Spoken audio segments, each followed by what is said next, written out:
Dear students, हम लोग पढ़ रहे थे मैग्नेटिज्म एंड मैटर। एक वीडियो मैंने जारी कर दिया था मैग्नेटिज्म एंड मैटर का। यह हमारा दूसरा वीडियो है। थोड़ा अंतराल हुआ, एक्सक्यूज मी, थोड़ा मैं देर से शुरू कर पाया, कुछ छुट्टियां हैं तो इसीलिए। तो कुलम्ब्स लॉ एंड ऑफ मैग्नेटिज्म में हम देखेंगे कि कैसे दो पोल के बीच इंटरैक्शन होता है। जैसे हम लोगों ने पढ़ा था इलेक्ट्रोस्टैटिक्स में कुलम्ब्स लॉ में सिमिलर चार्जेज के बीच रिपल्सन होता है और डिसिमिलर चार्जेज के बीच अट्रैक्शन होता है। ठीक उसी प्रकार मैग्नेटिक पोल्स के साथ भी है। हम मैग्नेटिक पोल्स को मैग्नेटिक चार्ज के रूप में ही देखते हैं जब हम कंपेयर करते हैं इसको इलेक्ट्रोस्टैटिक्स के पॉइंट चार्जेस से। तो यहां हम पॉइंट चार्जेस के विषय के बदले में मैग्नेटिक चार्ज कहें तो कोई हर्जा नहीं है। तो पहली बात तो यह है कि जैसे मैग्नेटिक चार्ज में भी ठीक उसी तरह से होता है, अर्थात पोल्स के बीच भी ठीक उसी तरह से होता है जैसे चार्जेज के बीच होता है, इलेक्ट्रिक चार्जेज के बीच होता है। आपने पढ़ा था कि इलेक्ट्रिक चार्जेज में सिमिलर चार्जेज के बीच इलेक्ट्रो रिपल्सिव फोर्स काम करता है और डिसिमिलर चार्जेज के बीच अट्रैक्टिव फोर्स काम करता है। ठीक उसी प्रकार सिमिलर पोल एक दूसरे को रिपेल करता है और डिसिमिलर पोल एक दूसरे को अट्रैक्ट करता है। और force of attraction between poles is directly proportional to the product of their pole strength and inversely proportional to the square of the distance between them। ये जैसे मैग्नेटिज्म में ठीक उसी तरह से है जैसे हम लोगों ने कुलम्ब्स लॉ में पढ़ा था इलेक्ट्रोस्टैटिक्स में। तो देखिए हम लोग लिखता हूं, it states the force between, ये फोर्स अट्रैक्टिव भी हो सकता है और ये फोर्स रिपल्सिव भी हो सकता है depending on the fact that they are similar poles और डिसिमिलर पोल्स। तो the force between two poles, या इसको हम मैग्नेटिक चार्जेस कहें, magnetic charges is directly proportional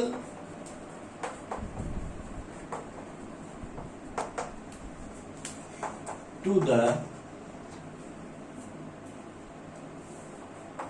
product of the pole strength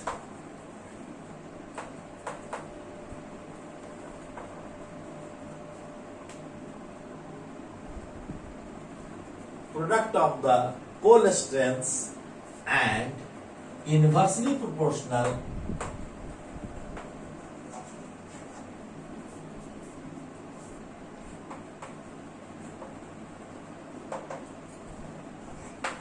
to the square of the distance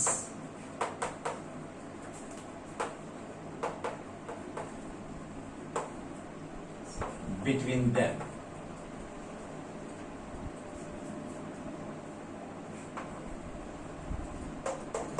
जैसे suppose कीजिए कि एक मैग्नेट का एक पार्ट हम दिखा रहे हैं जिसका पोल स्ट्रेंथ M1 है, यह दूसरा मैग्नेट है, या कोई दूसरे पोल की कल्पना करते हैं M2, इसका पोल स्ट्रेंथ है और दोनों के बीच का डिस्टेंस, इफेक्टिव डिस्टेंस यदि R है तो हम लिखते हैं कि F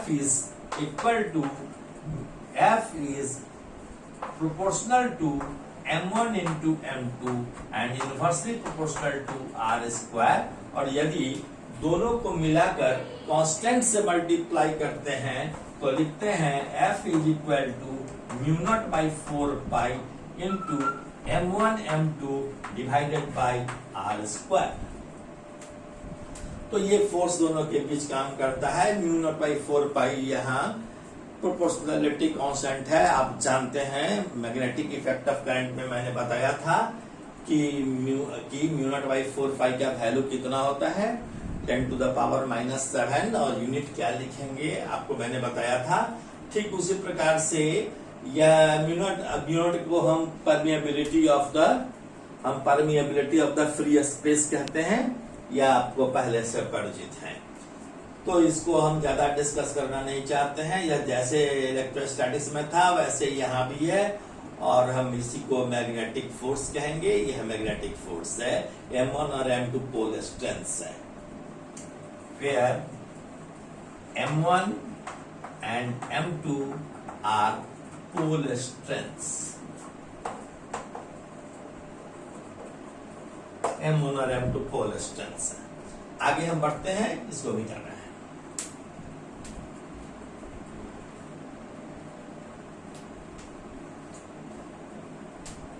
magnetic field due to a magnetic pole. Suppose कीजिए कि कोई पोल दिया हुआ है, यह मैग्नेटिक पोल है, यहाँ पर M इसका पोल स्ट्रेंथ है, और R डिस्टेंस पर यदि कोई पॉइंट P है जहां पर हम कोई टेस्ट पोल M0 हम रखते हैं, तो इस M0 पोल पर जितना यह फोर्स लगाता है वह फोर्स है, और उस फोर्स पर यूनिट इस पोल स्ट्रेंथ को हम कहते हैं magnetic field due to a magnetic pole. इस मैग्नेटिक पोल के कारण हम R डिस्टेंस पर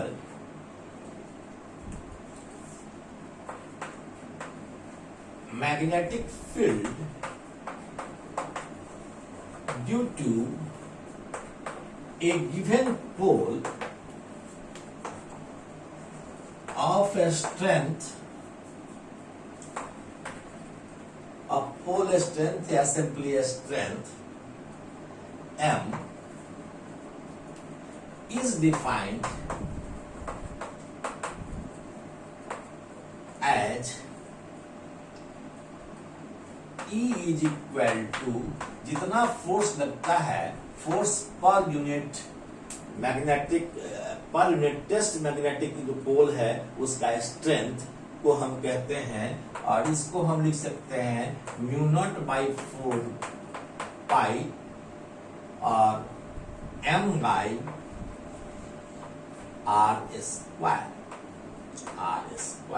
यह क्यों हुआ? मैंने बताया था कि F इज इक्वल टू हम लिख सकते हैं M इंटू M0/r², और इसको अगर यूनिट पोल स्ट्रेंथ अगर लिखना हो, यानी टेस्ट कोई टेस्ट पोल स्ट्रेंथ M0 है, तो M0 से हम अगर डिवाइड करेंगे तो यह मैग्नेटिक फील्ड हमको मिलेगा इस दिए हुए मैग्नेटिक पोल के कारण। जस्ट ठीक उसी तरह से है जैसे इलेक्ट्रिक चार्ज में हम इलेक्ट्रिक फील्ड को डिफाइन कर रहे थे, इलेक्ट्रिक फील्ड स्ट्रेंथ को डिफाइन कर रहे थे कि E इज इक्वल टू, और यहाँ हम E के जगह पर लिख देते हैं B। E से हम इलेक्ट्रिक फील्ड को इंडिकेट करते थे, यहाँ B से मैग्नेटिक फील्ड को हम इंडिकेट करते आए हैं, इसीलिए हमने लिखा B is equal to F/0। और क्योंकि आप जानते हैं कि F बराबर होता है M into μ0/4 pi into M0 divided by R²। अगर इसको हम M0 से डिवाइड कर दें, तो यह M0 कैंसिल हो जाता है, तो हम यही इसी को हम B कहते हैं, मैग्नेटिक फील्ड कहते हैं। तो मैग्नेटिक फील्ड बराबर होगा μ0/4 पाई M/r²। तो यह हमारा पोल स्ट्रेंथ है, मैग्नेटिक फील्ड है, और मैग्नेटिक फील्ड को हम टेस्ला से दिखाते आए हैं। इसका यूनिट क्या है? टेस्ला है। तो इसको लिखने की हम जरूरत नहीं समझते हैं, हम नहीं लिखते हैं। अब साहब देखिए कि मैग्नेटिक पोटेंशियल और मैग्नेटिक फील्ड के बीच भी रिलेशन ठीक उसी प्रकार एस्टैब्लिश होता है जैसे इलेक्ट्रिक फील्ड और इलेक्ट्रिक पोटेंशियल के बीच रिलेशन एस्टैब्लिश होता है। केवल मैं रिलेशन लिख देता हूं कि रिलेशन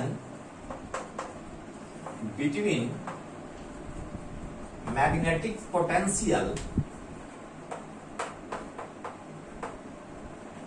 एंड मैग्नेटिक फील्ड। तो हम कैसे लिखेंगे कि D is equal to minus dV/dr से इसको इंडिकेट करते हैं। ठीक उसी प्रकार से कि यदि हमको निकालना होगा, यदि हमको मैग्नेटिक पोटेंशियल निकालना हो तो मैग्नेटिक पोटेंशियल कैसे निकलेगा, या जैसे magnetic potential due to a dipole, due to a magnetic dipole अगर निकालना हो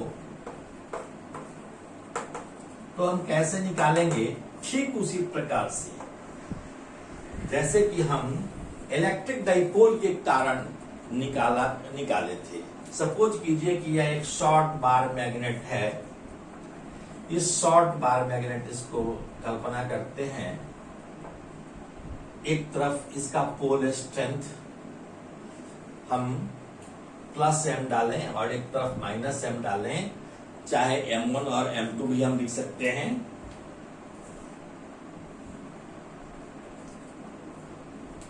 या मैग्नेटिक पोटेंशियल हम निकाल रहे हैं डाइपोल के कारण, तो आप जानते हैं डाइपोल किसको कहेंगे, यदि सिमिलर मैग्नेटिक चार्ज एक दूसरे से काफी निकट हो,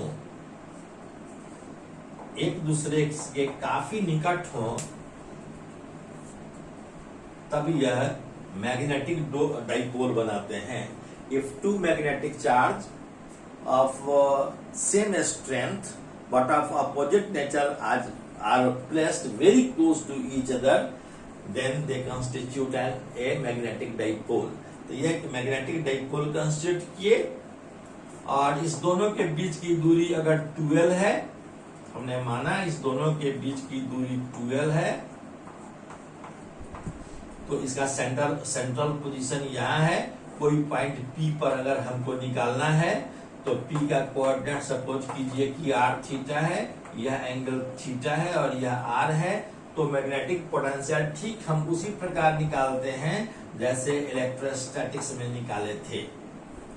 और इसका वैल्यू हम केवल लिख देते हैं, इसका वैल्यू हो जाएगा, मैग्नेटिक पोटेंशियल को हम V कहें तो कैसे निकालेंगे, इसके कारण पहले पोटेंशियल निकालेंगे, फिर इसके कारण पोटेंशियल निकालेंगे, और चूंकि यह स्केलर फंक्शन है इसलिए इस दोनों को अलजेब्राइकली जोड़ लेंगे, और अलजेब्राइकली जोड़ने के बाद जो निकलेगा वही हमारा मैग्नेटिक पोटेंशियल होगा। तो हम इसको जोड़कर सीधे डायरेक्ट हम बना सकते हैं, और बनाने के लिए हम क्या करते हैं कि इसी को आगे बढ़ाते हैं और इसके इस पर से यह परपेंडिकुलर ड्रॉ करते हैं, इस पर से परपेंडिकुलर ड्रॉ करते हैं। यह L12 है, अगर यह L है तो यह L cos थीटा होगा। तो L + L cos थीटा कैसे होता है, यह सब हम लोग इलेक्ट्रोस्टैटिक्स में डिस्कस किए, इसलिए डिस्कस नहीं करके सीधे हम एक्सप्रेशन को लिख देते हैं कि V = 1/4πε0। इलेक्ट्रोस्टैटिक्स में था तो यहाँ हम क्या होगा, कांस्टेंट यह μ0/4π। वहां इलेक्ट्रिक डाइपोल था, इलेक्ट्रिक डाइपोल का हम लोग मोमेंट, डाइपोल मोमेंट की बात किए थे, वह P से इंडिकेट किए थे। यहाँ मैग्नेटिक मोमेंट की बात करेंगे तो M से, मैग्नेटिक, तो मैग्नेट के लिए डाइपोल मोमेंट या मैग्नेटिक मोमेंट को हम कैपिटल M से इंडिकेट यहाँ करेंगे। तो यहाँ लिखेंगे M cos θ/r², M cos θ/r²। और इसी से मालूम हो जाएगा कि अगर एंड ऑन पोजीशन में कोई पॉइंट P होता r दूरी पर सेंटर से, तब थीटा का वैल्यू हम 0 दे देते, तो यह हो जाता V = μ0/4π m/r² हो जाता। और यही अगर ब्रॉड साइड ऑन पोजीशन में होता तो थीटा का वैल्यू 90 डिग्री दे देते, तो पोटेंशियल क्या हो जाता है, परपेंडिकुलर बाइसेक्टर पर 0 हो जाता। इस तरह से हम मैग्नेटिक पोटेंशियल बहुत आराम से निकाल सकते थे। डाइपोल के कारण फील्ड भी ठीक उसी प्रकार हम निकालेंगे कि B = -dV/dr का प्रयोग करेंगे। V का वैल्यू हमको मालूम रहेगा तो r के रिस्पेक्ट में एक बार डिफरेंशिएट करेंगे और एक बार r d थीटा के रिस्पेक्ट में डिफरेंशिएट करेंगे, और डिफरेंशिएट करने के बाद वेक्टरली जोड़ देंगे तो मैग्नेटिक फील्ड स्ट्रेंथ डाइपोल के कारण निकल जाएगा। तो ये सब छोटी मोटी बातें हैं, ये बातें जस्ट इलेक्ट्रोस्टैटिक्स की तरह है, इसको आप ध्यान में रखेंगे। इसके बाद हम लोग पढ़ेंगे torque acting on A magnetic dipole. इसके बाद आगे बढ़ेंगे।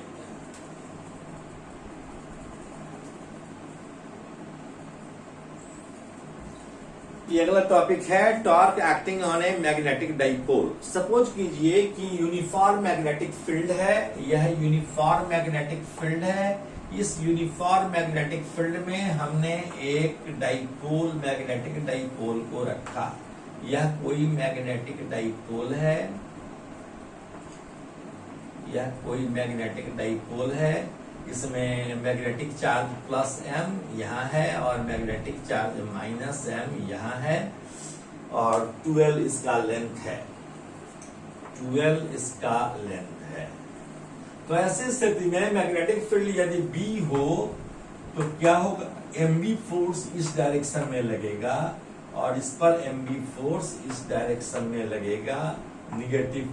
ठीक उसी प्रकार से जैसे इलेक्ट्रोस्टैटिक्स में इलेक्ट्रिक फील्ड लगता है, इलेक्ट्रिक फील्ड पर पॉजिटिव चार्ज पर फोर्स इलेक्ट्रिक फील्ड के डायरेक्शन में लगता है और निगेटिव चार्ज पर फोर्स इलेक्ट्रिक फील्ड के अपोजिट डायरेक्शन में लगता है।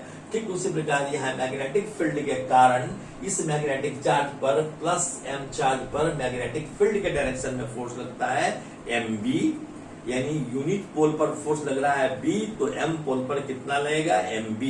तो मैग्नीट्यूड तो m ही है लेकिन डायरेक्शन उलट जाएगा, क्योंकि मैग्नेटिक फील्ड के अपोजिट डायरेक्शन में फोर्स इसलिए लगेगा क्योंकि यह निगेटिव चार्ज है, निगेटिव मैग्नेटिक चार्ज है। तो हम लिखते हैं कि consider a uniform magnetic field B in which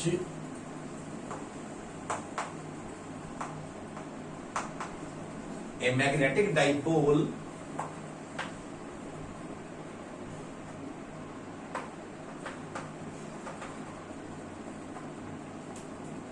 of dipole moment m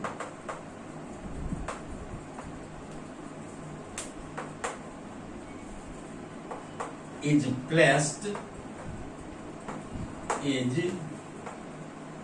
initially placed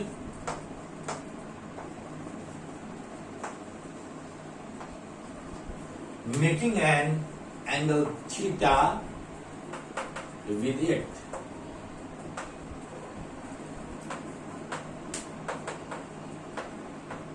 लंबाई इसका 12 मान लिए हैं, फिगर में दिखाया हुआ है।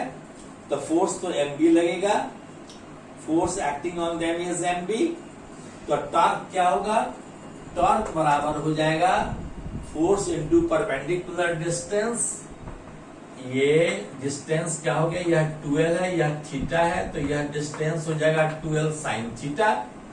तो हम लिखेंगे force into perpendicular distance 12 sine theta, और इस तरह से इसको लिख सकते हैं m into 12 into B sine theta. और m इंटू 12 क्या होता है, डाइपोल मोमेंट होता है मैग्नेट का।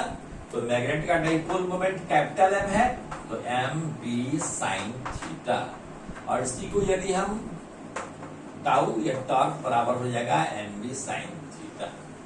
अगर इसी को वेक्टर फॉर्म में लिखना होगा तो लिखेंगे tau is equal to m प्लस b। स्पष्ट है कि हम जब निकाले टाउ, अगर फोर्स निकाले तो फोर्स क्या होगा, mb plus minus mb that is 0। तो नेट फोर्स इस पर 0 लग रहा है, लेकिन कपल इस पर काम कर रहा है, यानी torque, one pair of torque यह टॉर्क काम कर रहा है mb के कारण। तो mb के कारण टर्निंग इफेक्ट इसमें है, और इसलिए इसको हम वेक्टर क्वांटिटी कहते हैं। टॉर्क वेक्टर क्वांटिटी है, इसलिए m प्लस b के फॉर्म में लिखे हैं। तो आज हमने torque acting on a dipole तक, मैग्नेटिक डाइपोल तक पढ़े, और अगले दिन से हम शुरू करेंगे मैग्नेटिक फील्ड लाइंस थोड़ा बताएंगे, और मैग्नेटिक फील्ड लाइंस बताने के बाद हम लोग अर्थ मैग्नेटिज्म पढ़ेंगे। Thank you very much.